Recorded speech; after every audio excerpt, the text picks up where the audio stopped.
Hello दोस्तों, movie plus short में आपका स्वागत है। आज हम टर्बुलेंस मूवी पर एक्सप्लेनेशन करेंगे। ये 2025 में रिलीज हुई थी। तो और देर ना करते हुए चलिए सीधे वीडियो की ओर बढ़ते हैं। फिल्म की शुरुआत एक ऐसे ऑफिस से होती है जहां कई कर्मचारियों की छटनी की जा रही है। हम कंपनी के मालिक जैक को देखते हैं, जो अपनी कंपनी और व्यवसाय के पतन से गहरे सदमे में है। उसने कई कर्मचारियों को नौकरी से निकाल दिया था। छटनी करने के बाद भी जैक के चेहरे पर भारी कष्ट दिखाई देता है, जो इस बात का संकेत है कि वो संघर्ष कर रहा है। इसी बीच एक परेशान वृद्ध व्यक्ति उसके पास आता है। वो बताता है कि वो कई सालों से इसी कंपनी में काम कर रहा है और कुछ ही महीनों में रिटायर होने वाला है। जैक ने उसे उसकी कंपनी से बर्खास्त कर दिया था। वो आदमी जैक से विनती करता है, कृपया मेरा वेतन न दें या कम कर दें, लेकिन मुझे बर्खास्त न करें। जैक मना कर देता है और समझाता है कि वे इस तरह काम जारी नहीं रख सकते। जैक का इनकार सुनकर वृद्ध व्यक्ति क्रोधित हो जाता है और बंदूक निकाल देता है। बंदूक देखकर जैक समेत हर कोई बुरी तरह डर जाता है। जैक अपनी आंखें बंद कर लेता है और उस आदमी से विनती करता है, कृपया मुझे मत मारो। मेरी पत्नी का अभी अभी गर्भपात हुआ है। वो अवसाद से जूझ रही है, जीवन के लिए खतरा बनी एक लड़ाई लड़ रही है, और अगर मैं मर गया तो वो भी मर जाएगी। जब वो ये कह रहा होता है, तभी एक गहरी खामोशी छा जाती है और फिर एक गोली चलने की आवाज आती है। जैक के चेहरे पर खून के छींटे पड़ते हैं। जैक देखता है कि उस वृद्ध व्यक्ति ने आत्महत्या कर ली है। अपनी आंखों के सामने ये सब होते देख जैक पागल सा हो जाता है। वो अपना नियंत्रण खो देता है। काफी मशक्कत के बाद वो अपनी शांति वापस पाता है और फैसला करता है कि अगले कुछ दिनों तक वो शहर में नहीं रहेगा। वो अपनी पत्नी एमी को फोन करता है और कहता है कि वे कल घूमने जा रहे हैं। एमी बहुत खुश होती है। जाने से पहले जैक एक बार में जाता है। वो अपना मूड बदलने के लिए वहां आया था, लेकिन ये बाहरी चीजें उसका गुस्सा कम नहीं कर रही थीं। खास तौर पर एक लड़की बार टेंडर के साथ बार बार बात करने के कारण वो परेशान था। लड़की के साथ बहस को रोकने के लिए बार टेंडर के पूछने पर थका हुआ जैक कहता है, कृपया उसे एक ड्रिंक दें, मैं इसके लिए पैसे दूंगा। जैक के इस व्यवहार से प्रभावित होकर लड़की अपनी सीट से उठकर उसके पास आती है। वो उससे बात करने लगती है और यहाँ तक कि अपने प्यार का इजहार भी करती है। हालांकि जैक इस तरह की बातचीत को आगे बढ़ाने से मना कर देता है और स्पष्ट रूप से कहता है, मैं शादीशुदा हूं और अपनी पत्नी को धोखा देने का मेरा कोई इरादा नहीं है। इस अजीब घटना के बाद जैक वहां से चला जाता है। अगली सुबह हम जैक और उसकी पत्नी एमी को छुट्टियों पर जाते हुए देखते हैं। एमी स्पष्ट रूप से गहरे तनाव में दिखती है, लेकिन वो अपने पति द्वारा उसे सामान्य रखने के प्रयासों से संतुष्ट भी है। इस यात्रा के दौरान जैक को उस बाहरी महिला के संदेश मिलने शुरू हो जाते हैं। उस लड़की का नाम जूलिया था, जो जैक से कहती है, मैं बहुत अच्छी तरह जानती हूं कि तुम अपनी पत्नी से बहुत प्यार करते हो और उसे धोखा नहीं देना चाहते। मैं कुछ नहीं करना चाहती। अगर तुम वाकई नहीं चाहते कि वो परेशान हो, तो तुम्हें मुझे 5 लाख यूरो देने होंगे, वरना मैं उसे बार वाली पूरी कहानी बता दूंगी। अजीब बात यह थी कि बार में ऐसा कुछ भी नहीं हुआ था। जैक ने उसे सिर्फ एक ड्रिंक ऑफर की थी और वो उसे इसी बात पर ब्लैकमेल कर रही थी। जैक एक बड़ा व्यापारी था, मूर्ख नहीं, इसलिए वो उसकी धमकियों में नहीं आया। इसके बजाय उसने उसे बताया, मेरा वकील तुमसे निपटेगा। फिर उसने अपना फोन बंद कर दिया और इस बात पर ध्यान भी नहीं दिया कि जूलिया ने उसे क्या भेजा है। उसने केवल एमी और अपनी यात्रा पर ध्यान केंद्रित किया। कुछ समय बाद वे अपने होटल पहुंचे, वहां रात बिताई और अगली सुबह उन्होंने एक हॉट एयर बलून यात्रा की योजना बनाई। बलून ऑपरेटर ने उन्हें बताया कि उनके साथ एक और लड़की आएगी। उन्होंने काफी देर तक इंतजार किया और आखिरकार जब वो पहुंची तो उन्हें पता चला कि वो कोई और नहीं बल्कि जूलिया थी। जूलिया के आते ही बैलून उड़ चला और उनकी यात्रा शुरू हो गई। शुरू में सब कुछ ठीक था और जैक बहुत ज्यादा परेशान नहीं था, लेकिन फिर उसे समझ नहीं आया कि जब जूलिया ने एमी से बात करना शुरू किया तो उसे असहजता क्यों महसूस होने लगी। ये अजीब था कि जूलिया को ये सारी जानकारी कहाँ से मिली, या शायद जैक ने कल बार में उससे कुछ बातें कही थीं। लेकिन इस समय जूलिया को पता था कि एमी का गर्भपात हुआ है और वो परेशान है।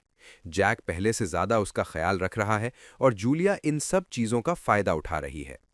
एमी ने गौर किया कि जूलिया के आने के बाद से जैक असहज महसूस कर रहा है। इस तरह कुछ समय बीत गया।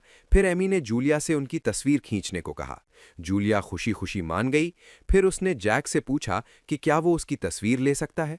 उसने जानबूझकर उसे अपना मोबाइल फोन दिया, क्योंकि उसने फोन पर पहले से ही एक संदेश लिखा था कि अगर तुम मुझे पैसे नहीं दोगे तो तुम पछताओगे। लेकिन जैक ने संदेश को नजरअंदाज करते हुए तस्वीर खींची। संदेश की अनदेखी करने पर जूलिया और अधिक क्रोधित हो गई। जैक और जूलिया के बीच मामला निजी होता जा रहा था। जूलिया ने पर्दा हटाते हुए सबके सामने जैक से कहा कि अब बहुत हो गया, तुम्हें मुझे पैसे देने होंगे और इस मामले को सुलझाना होगा, इसे यहीं खत्म करना होगा। एमी भी पूछती है कि क्या महत्वपूर्ण है, कौन से पैसे। जूलिया के कुछ कहने से पहले ही जैक एमी से कहता है, अरे ये लड़की क्या कह रही है उस पर ध्यान मत दो, ये पागल है, ये कल रात बार में शोर कर रही थी, मैंने 12 लोगों से इसे ड्रिंक देने को कहा था और तब से ये मुझे ब्लैकमेल कर रही है। ये सुनकर एमी भी क्रोधित हो जाती है और जूलिया को डांटने लगती है कि किसी पर दोष लगाते हुए तुम्हें शर्म आनी चाहिए। जूलिया जवाब देती है, मुझे नहीं, तुम्हारे पति को शर्म आनी चाहिए, क्योंकि मुझे पिलाने के बाद उसने मुझसे उस ड्रिंक के पैसे भी लिए थे। वो मेरे पास आया था और ये साबित करने के लिए ये काफ़ी है कि उसकी छाती पर जन्म चिन्ह है। ये सुनकर एमी दम रह गई, क्योंकि जैक के शरीर पर वाकई एक जन्म चिन्ह था। एमी ने जैक की तरफ शक की नज़रों से देखा। तब जैक ने कहा, ओह, हम समुद्र तट पर गए थे, उसने सोशल मीडिया पर मेरी शर्टलेस तस्वीरें देखी होंगी। अब जैक जूलिया से कहता है कि तुम मुझे इतनी आसानी से ब्लैकमेल नहीं कर सकती। जूलिया फिलहाल चुप हो जाती है, जैसे उसका झूठ पकड़ा गया हो। जूलिया की ब्लैकमेलिंग तकनीक काम नहीं करती, इसलिए वो ऑपरेटर की जेब से चाकू निकाल लेती है और जैक की ओर तानते हुए कहती है कि उसे पैसे देने ही होंगे। स्थिति देखकर डरा हुआ ऑपरेटर अपने वॉकी टॉकी पर कंट्रोल स्टेशन को फोन करता है। इससे पहले कि वो कुछ कह पाता, जूलिया उसे चाकू मार देती है। इसी बीच जैक पीछे से जूलिया पर हमला करता है, उसे पकड़कर टोकरी के बाहर लटकाने की कोशिश करता है। ऑपरेटर जैक के साथ मिलकर जूलिया के हाथ से चाकू छीनने की कोशिश करता है, लेकिन जूलिया संघर्ष करती है। हाथापाई के दौरान जूलिया के हाथ में मौजूद चाकू गैस पाइप को काट देता है। गैस पाइप फटने से नीचे रखे सिलेंडर में आग लग जाती है, जिससे जूलिया का शरीर झुलसने लगता है।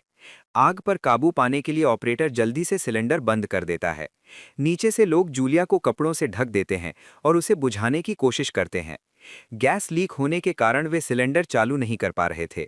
जब तक सिलेंडर चालू नहीं होता, बैलून को नियंत्रित नहीं किया जा सकता था। बैलून को नियंत्रित करने का दूसरा तरीका उसके ऊपरी वॉल्व को नियंत्रित करना था।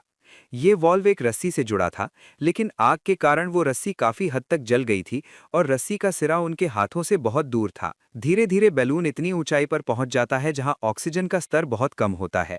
उनकी सेहत बिगड़ने लगती है और इस बात का भी डर बना रहता है कि कोई विमान उनसे टकरा न जाए। चूंकि विमान इतनी ऊंचाई पर उठते हैं, इसलिए दुर्घटना का खतरा बढ़ जाता है। ऑपरेटर अपनी जान जोखिम में डालकर वॉल्व खोलने के लिए रस्सी पकड़ने के लिए टोकरी के ऊपर चढ़ जाता है। ऑपरेटर के रस्सी पकड़कर वॉल्व को नियंत्रित करने से पहले ही जूलिया को होश आ जाता है और वो बैलून ऑपरेटर को धक्का देकर नीचे गिरा देती है, जिससे उस बेचारे की मौत हो जाती है। इससे पहले कि कोई कुछ कर पाता, वो फिर से बेहोश हो जाती है। बैलून लगातार ऊपर उठता जा रहा था और अब ऑक्सीजन बहुत कम थी। ऑक्सीजन की कमी के कारण जैक भी बेहोश हो गया था और ये देख एमी घबरा गई। उसे हर हाल में इस बैलून को नीचे उतारना था। उसका सिर भी घूम रहा था, लेकिन उसने हिम्मत नहीं हारी और एक ऑपरेटर की तरह ऊपर चढ़ गई और अंततः एक रस्सी पकड़कर उसे नीचे ले आई और सिलेंडर के साथ बांध दिया। ऊपरी हिस्सा खुल गया और बैलून नीचे आने लगा। ऑक्सीजन मिलने के बाद जैक को भी होश आ गया। होश आते ही उसने सबसे पहले जूलिया के हाथ पैर बांध दिए। फिर उसने देखा कि उसकी पत्नी अब उस पर क्रोधित है, क्योंकि कहीं न कहीं वो जूलिया की बातों पर यकीन कर रही थी। जैक उससे कहता है कि तुम मेरे साथ निर्दयी व्यवहार कर रही हो। मैं कह रहा हूं कि जब वो सोशल मीडिया पर मुझे फॉलो कर रही थी, तब उसने जन्म चिन्ह के बारे में जाना होगा। उसने अपनी भी एक तस्वीर ली थी, जिसमें छाती का निशान दिख रहा था। ये देख एमी फिर से जैक पर हमला करती है। वो जूलिया की बातों पर यकीन करने लगी है। उनकी बातचीत के दौरान वे ये ध्यान नहीं दे पाए कि वे पहाड़ों के बहुत करीब पहुंच गए थे और उनका बैलून उनसे टकराने वाला था। ऊपरी बर्नर काम नहीं कर रहे थे, जिससे उनके लिए दिशा बदलना असंभव हो गया था। वजन कम करने के लिए उन्होंने कई चीजें नीचे फेंकने का फैसला किया, ताकि बैलून थोड़ा ऊंचा उड़ सके और पहाड़ों से न टकराए। लेकिन इससे कोई फायदा नहीं हुआ और आखिरकार पहाड़ की चोटी से टकराने के बाद बैलून फट गया। सौभाग्य से हवा की कमी के कारण ये पहाड़ से दूर हट गया। इसी बीच उन्होंने देखा कि जूलिया भी नीचे दर्द से तड़प रही है। एमी ने जूलिया को पानी दिया। इतनी कठिन परिस्थिति में होने के बावजूद जूलिया को सिर्फ एक चीज याद थी, जैक को उसे पैसे देने होंगे, क्योंकि जैक ने उसके साथ अन्याय किया था। इस समय एमी और जैक उसकी बातों को नज़रअंदाज कर बलून को नियंत्रित करने में व्यस्त थे। बलून अब बादलों के पास पहुंच गया है, जहां उन्होंने बहुत ठंड महसूस की। ऐसा लग रहा था जैसे वे एक दूसरे को देख भी नहीं पा रहे थे, और इसका फायदा उठाकर जूलिया ने अपने हाथ खोल लिए। जैक अभी भी बातचीत में व्यस्त था और उसने ये नहीं देखा। जब जूलिया जैक से पैसे मांगती है तो जैक उससे कहता है, मुझे समझ नहीं आ रहा, मैंने तुम्हारी मदद की, पैसे दिए। जूलिया उसे झूठा कहती है और बहुत कुछ कहने लगती है, जिससे जैक को गुस्सा आ जाता है। जैक उससे कहता है, अब तो मुझ पर आरोप लगा रही हो। जूलिया कहती है, तुम मुझ पर आरोप नहीं लगा रहे, तुम वाकई क्रूर हो। क्या तुम्हें वो आदमी याद है जो सालों तक तुम्हारा कर्मचारी था? वो तुमसे बार बार विनती कर रहा था कि उसे बर्खास्त ना करो, लेकिन तुमने उसकी बात नहीं सुनी और उसने आत्महत्या कर ली। ये सुनकर जैक और एमी टूट जाते हैं। वे दोनों समझ जाते हैं कि ये लड़की अपने पिता का बदला लेने आई है। वे दोनों एक पल के लिए खामोश हो जाते हैं और फिर जूलिया उठकर अपने चाकू से जैक पर हमला कर देती है। एमी हस्तक्षेप करके जैक को बचाती है, लेकिन कोई फायदा नहीं होता। जूलिया पहले ही जैक को चाकू मार चुकी थी। जैक भाग्यशाली था कि चाकू उसके दिल के बजाय कंधे पर लगा था। वो घायल था, लेकिन उसकी जान बच गई। इस समय एमी बहुत दुखी है। वो बहुत घबराई हुई थी और उसने जूलिया को शांत करने की कोशिश की, ये जानते हुए कि वो गुस्से में है। उसने कहा, मैं तुम्हें पैसे ला कर दूंगी, मुझ पर विश्वास करो और ये चाकू मुझे दे दो। जूलिया एमी को चाकू देने ही वाली थी कि जैक ने पीछे से जूलिया पर हमला कर दिया। जूलिया के सिर पर चोट लगने से उसकी मौके पर ही मौत हो गई। इससे एमी टूट गई। उसने अपने पति को अपनी आंखों के सामने हत्या करते देखा था। वो बहुत डर गई और चिल्लाई, तुमने ऐसा क्यों किया जैक? तुम मुझे ऐसा कुछ देने जा रहे थे। जैक ने जवाब दिया, मैं तुम्हें कुछ देना नहीं चाहता था, वो तुम्हें चोट पहुंचाती। उनकी बहस के दौरान वे ये नहीं देख पाए कि उनका बैलून पहाड़ों के बीच गिर गया है और अब वो और अधिक क्षतिग्रस्त हो गया है। नुकसान बढ़ने के कारण बैलून ने अपना संतुलन खो दिया और वे दोनों जानते थे कि वे जल्द ही जमीन पर गिर जाएंगे। जूलिया किसी तरह बैलून को ठीक करना चाहती थी, अर्थात जैक और एमी, लेकिन जैक ने कहा कि संतुलन बनाए रखने का सबसे आसान तरीका इसका वजन कम करना है।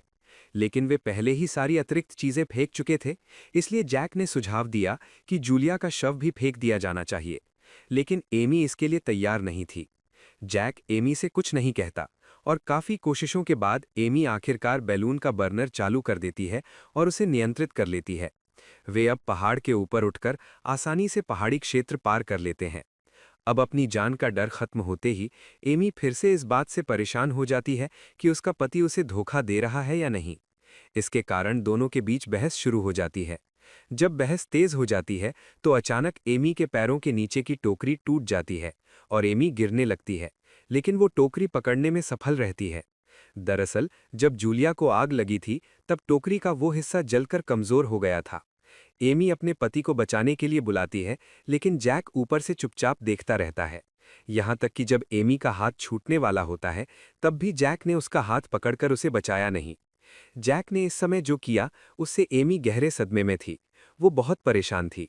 वो सोच रही थी कि क्या जैक उसे बचाना नहीं चाहता या जैक उसे मारना चाहता है। वो जैक से पूछती है, क्या तुम मुझ पर नाराज हो? जैक माफी मांगते हुए कहता है, नहीं, मैं बस डर गया था, मुझे नहीं पता था कि मैं कैसे प्रतिक्रिया दूं। अब जैक ने भी महसूस किया कि एमी के प्रति उसकी भावनाएं कड़वी हो गई हैं।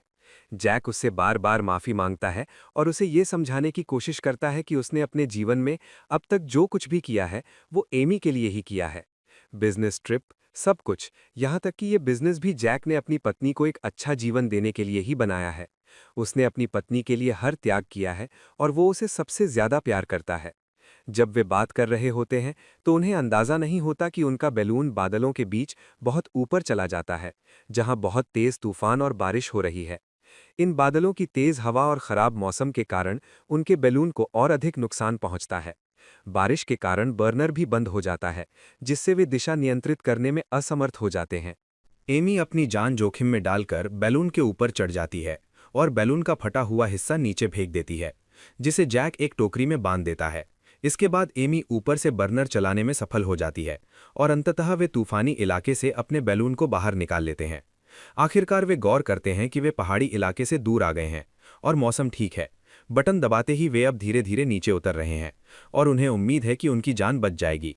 एमी को फिर से जूलिया की बात याद आती है और वो जैक से पूछती है, उसने सोशल मीडिया पर जन्म चिन्ह देखा था, लेकिन उसे तुम्हारे मोज़ों का ब्रांड कैसे पता चला? उसने मुझे तुम्हारे मोज़ों का ब्रांड भी बताया था। जैक कहता है, ये कोई बड़ी बात नहीं है, कभी कभी इंसान इस तरह बैठता है कि उसकी पैंट ऊपर हो जाती है और मोज़ों का ब्रांड दिख जाता है। एमी कहती है, ठीक है, मैं मान लेती हूँ, अगर तुमने वाकई कुछ नहीं किया है। ये कहकर कि जूलिया के फ़ोन में तुम्हारे बारे में कुछ नहीं होना चाहिए, वो जूलिया का फ़ोन ढूंढने लगती है। जैक को जूलिया का फ़ोन मिल जाता है। वो उसके शव के ठीक पास पड़ा था, इसलिए वो चालाकी से जूलिया का फ़ोन बैलून की टोकरी से बाहर फेंक देता है। इससे हमें संदेह होता है कि जैक कुछ छिपाने की कोशिश कर रहा है। जब एमी को जूलिया का फ़ोन नहीं मिलता तो वो जैक से उसका फ़ोन मांगती है। जैक के फ़ोन में पहले से ही कुछ नहीं था, इसलिए वो मूर्खों की तरह अपना फ़ोन एमी को दे देता है। जैक ने संदेश डिलीट भी कर दिए थे, लेकिन एमी बहुत चालाक थी और उसने डिलीट फोल्डर से जूलिया के संदेशों को रिकवर कर लिया। शुरू में संदेशों में कुछ नहीं दिख रहा था और ऐसा लग रहा था जैसे कोई धूर्त महिला एक निर्दोष व्यक्ति को फंसाने की कोशिश कर रही हो। लेकिन फिर एमी को उसमें एक वीडियो मिला। जैक ने फिल्म की शुरुआत में इसे खोलने की कोशिश भी नहीं की थी और यही वीडियो आखिरकार जैक को फंसा देता है। ये वीडियो जैक की असली पहचान उजागर करता है। पता चलता है कि जैक, जो पूरी फिल्म में खुद को निर्दोष होने का ढोंग कर रहा था, वास्तव में अपराधी है। जूलिया सच बोल रही थी और इस खबर से एमी दंग रह जाती है। जैक भी ये जान जाता है। एमी उसकी बात नहीं मानती, इसलिए वो सच स्वीकार कर लेता है और कहता है, हाँ, मैं उसके करीब आया था, लेकिन मेरी भावनाएं वैसी नहीं थीं। मैं केवल तुमसे प्यार करता हूँ और मैं कभी तुम्हारे साथ विश्वासघात नहीं कर सकता। लेकिन अपनी ओर देखो, हम महीनों से करीब नहीं आए थे। मैं इन सब का क्या करूं? ये सब देखने के बाद एमी जैक को गालियां देने लगती है और जैक क्रोधित हो जाता है। मामला अहंकार का बन जाता है और वो एमी को अपना असली चेहरा दिखाता है। वो घिनौना व्यक्ति एमी से बहुत अजीब बातें कहता है। तुम क्या थीं? बस एक साधारण हाई स्कूल टीचर जिसका वेतन मेरे ऑफिस के एक झाड़ू लगाने वाले से भी कम था। मैं तुम्हें कहाँ से लाया हूँ? मैंने तुम्हें ऐसी जीवन शैली दी है जिसकी तुमने कल्पना भी नहीं की होगी। ये बातें सुनकर एमी रोने लगती है। उसने कभी कल्पना भी नहीं की थी कि जैक इतना घटिया और इतना हिसाब किताब रखने वाला हो सकता है। एमी जवाब देती है कि जूलिया ने तुम्हारे बारे में जो कहा वो सच है। तुम एक घिनौने व्यक्ति हो और तुम्हें जीवित नहीं रहना चाहिए। वो उसे धमकी देती है, तुम्हारे लिए अपनी जिंदगी बर्बाद करना मेरी गलती थी। मैं पुलिस को सच बताऊंगी कि तुमने जूलिया को मारा है और तुम बच नहीं पाओगे। ये सुनकर जैक हंसने लगता है क्योंकि वो जानता था कि एमी के बताने से पहले ही वो उसे मार देगा। जब वो एमी को मारने के लिए उसकी ओर बढ़ता है तो वो उसी छेद में गिर जाता है जहां एमी पहले गिरी थी। ये ऐसा है कि जो दूसरों के लिए गड्ढा खोदता है वो खुद उसमें गिर जाता है। अपनी जान बचाने के लिए वो एमी को मदद के लिए बुलाता है, लेकिन एमी उसे उसी तरह देखती रहती है जैसे उसने पहले देखा था। एमी ने उसकी मदद नहीं की, यहाँ तक कि उसके हाथ से टोकरी का हिस्सा छूट गया। वो गिरने ही वाला था, लेकिन उसने नीचे लटकती एक और रस्सी पकड़ ली। वो बार बार ऊपर आने की कोशिश करता रहा। ये देख एमी ने पास पड़े जूलिया के शव को खींचकर जैक के ऊपर फेंक दिया, जिससे जैक की मौत हो गई। जूलिया जीवित रहते हुए जो काम नहीं कर पाई, वो जूलिया की मौत के बाद एमी ने जूलिया के शव से कर दिखाया। उसने जूलिया और खुद दोनों का बदला लिया। जैसे ही वो गिरा, ये बैलून भी गिर गया और उसमें आग लग गई। आग लगते ही उन दोनों के शव जल गए और सारे सबूत अपने आप नष्ट हो गए। एमी खामोशी से आगे बढ़ गई क्योंकि जीवन ने खुद ही उसके साथ हुई बुराइयों का बदला ले लिया था। अब उसकी जिंदगी आसान थी और वो अपनी मर्जी से अपनी जिंदगी जीने वाली थी। इस तरह एमी को आगे बढ़ते हुए दिखाकर फिल्म खत्म होती है। वीडियो पसंद आया हो तो लाइक कर देना, चैनल पर नए हो तो सब्सक्राइब कर लेना। तो मैं आपसे अगले वीडियो में मिलूंगा। तब तक के लिए ख्याल रखना।